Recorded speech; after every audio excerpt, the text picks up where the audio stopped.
since then, the Patriots did not select a quarterback in the draft. So, Shannon, do you expect Belichick to sign Andy Dalton?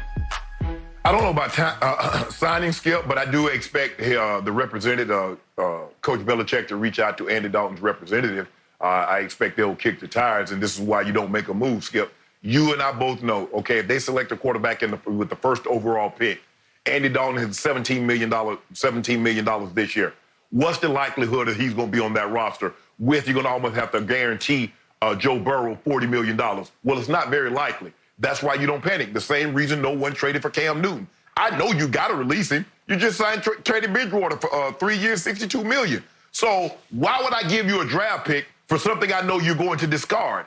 Coach Belichick played his hand correctly. Now, if I'm Andy Dalton, that would be one of my first priorities to try to get there. I know they're going to win. I'll get well coached. Know they're going to put me in the best opportunity to win. Skip, look, to say I can sit here and say, because after covering Coach Belichick for as long as I have no earthly idea what makes this man tick and what he's going to do when it comes to player.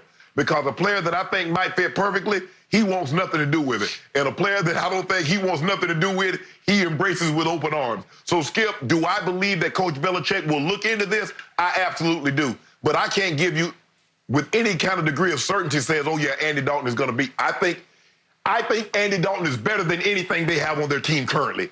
And that's including Steed. Mm-hmm. Yep. So I agree with one point you made. Bill Belichick wants to do nothing conventional. He does not want to be predictable.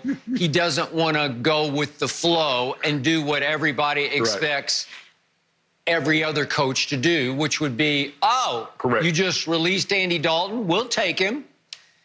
That seems too easy to me. It seems too predictable, too cut and dried. So my gut feeling is right here, right now, we just heard this breaking news. They will not sign Andy Dalton. I believe that Belichick wants to prove to the world that he has his next Tom Brady via down in the draft. Obviously, Jared Stidham was a 4th-round pick as opposed to Brady being a 6th-round pick. But it's Brady-esque to say, I'll take him down in the 4th round, and I'll show you I got a keeper. I got a winner.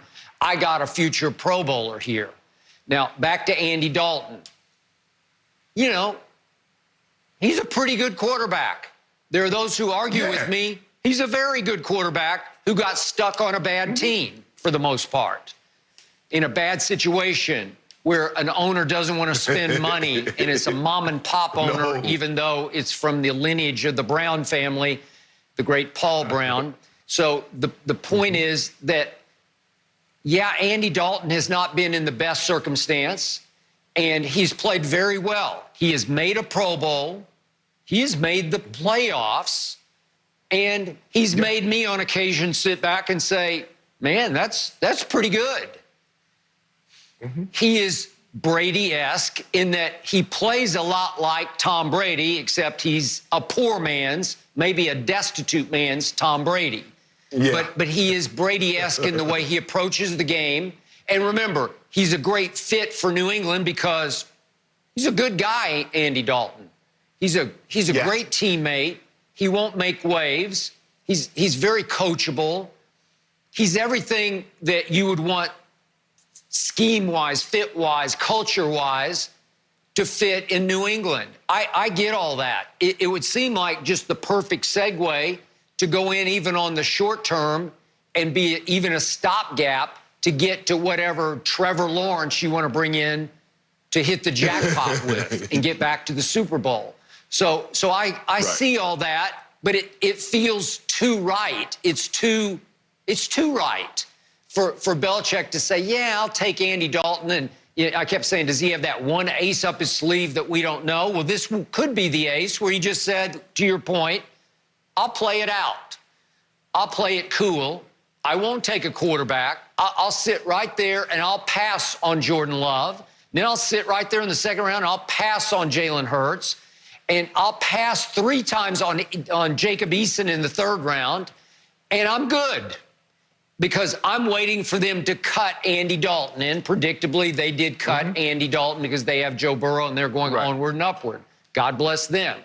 But to me, Shannon, it feels like Stid or bust.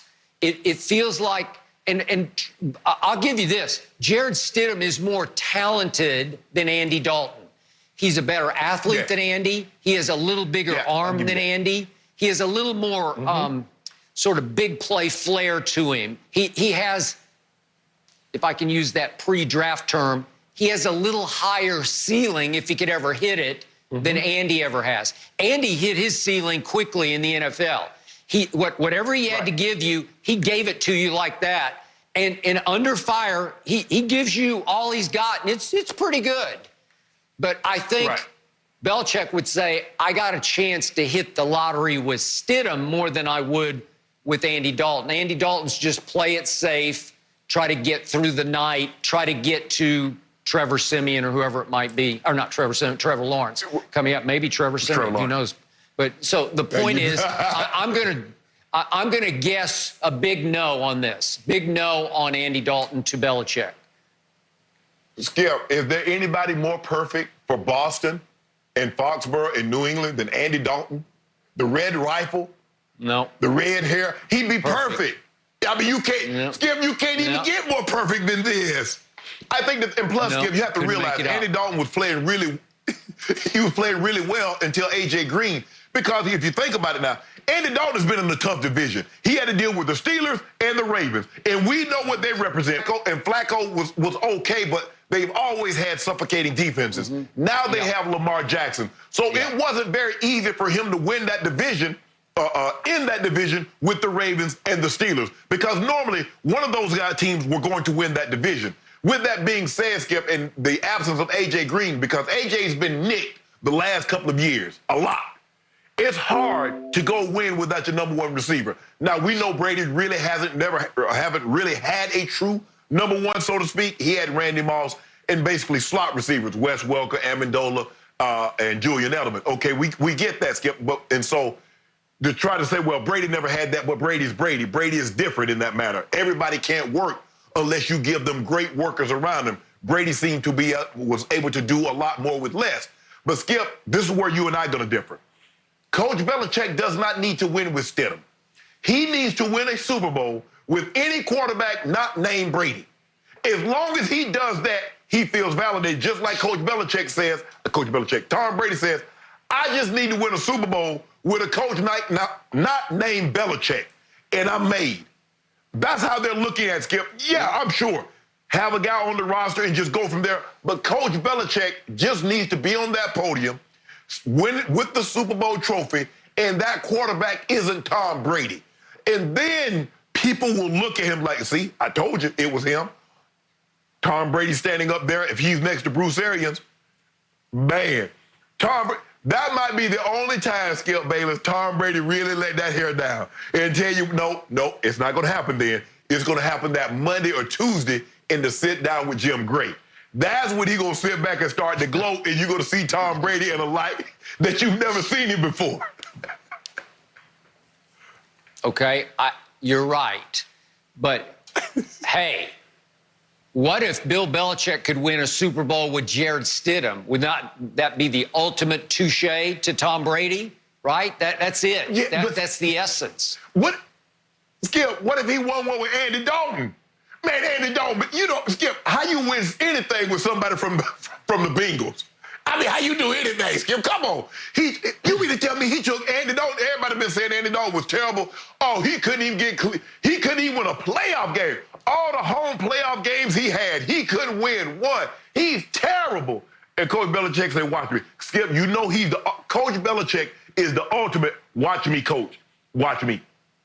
And that's what, he's more apt to do something like that. He's good. Skip, he's not, it's 4th and 1, punt the ball. It's kind of like against Peyton Manning. Skip, 4th and 1, punt the ball, play defense. Yep. What does Coach Belichick do on his own 25, 30-yard line? He goes for it. So he's going to do things that's unconventional where other coaches like, nah, I'm just going to play it. I'm going to play it by the book. Coach Belichick says, hell, I wrote the book. I'm going to do it my way. And that's what, he's going to do something very unorthodox. But all he has to do is win that Lombardi, and his quarterback isn't Brady, and Coach Belichick is going to fold his arm because Coach Belichick never is the guy that he always believes he's the smartest in the room. Most times than not, he is. He's going to be sitting back there twirling that whistle like,